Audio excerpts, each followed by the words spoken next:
আপুনি আপোনাৰ সন্তানক কোনখন শিক্ষানুষ্ঠানত নামভৰ্তি কৰিব সেই বিষয়ে হয়তো পৰিকল্পনা কৰি আছে। এখন উন্নত পৰ্যায়ৰ শিক্ষানুষ্ঠানত নামভৰ্তি কৰিবৰ বাবে আপুনি শিৱসাগৰ জিলাৰ বৃহত্তৰ আমগুৰি অঞ্চলৰ উচ্চ শিক্ষাৰ অনুষ্ঠান আমগুৰি মহাবিদ্যালয়খনক নিৰ্বাচন কৰিব পাৰে। এই মহাবিদ্যালয়খনে উচ্চতৰ মাধ্যমিক চূড়ান্ত পৰীক্ষাত অসমৰ ভিতৰত সপ্তম আৰু দ্বিতীয় স্থান দখল কৰি দুবাৰকৈ অঞ্চলটোলৈ গৌৰৱ কঢ়িয়াই আনিবলৈ সক্ষম হোৱাৰ লগতে স্নাতক আৰু স্নাতকোত্তৰ পৰীক্ষাতো প্ৰথম শ্ৰেণীৰ প্ৰথম স্থান আৰু সোণৰ পদক লাভ কৰিবলৈ সক্ষম হৈছে। আমগুৰি মহান মনীষীসকলৰ অক্লান্ত শ্ৰম আৰু ত্যাগৰ বিনিময়ত 1967 চনতে প্ৰতিষ্ঠা লাভ কৰা মহাবিদ্যালয়খনে সোণালী জয়ন্তী বৰ্ষ অতিক্ৰম কৰি সাফল্যৰ বতৰা লৈ ভৱিষ্যতৰ দিশে আগবাঢ়িছে।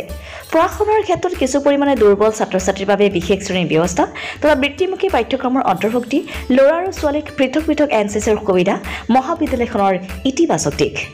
ৰাষ্ট্ৰীয় মূল্যায়নৰ প্ৰত্যয়ন পৰিষদ নাকৰ দ্বাৰা A গ্ৰেড লাভ কৰা আমগুৰি মহাবিদ্যালয়ত আপোনাৰ সন্তানটিক নামভৰ্তি কৰাই আপুনিও সফলতাৰ অংশীদাৰ হোৱাৰ সুযোগ লাভ কৰিব পাৰে।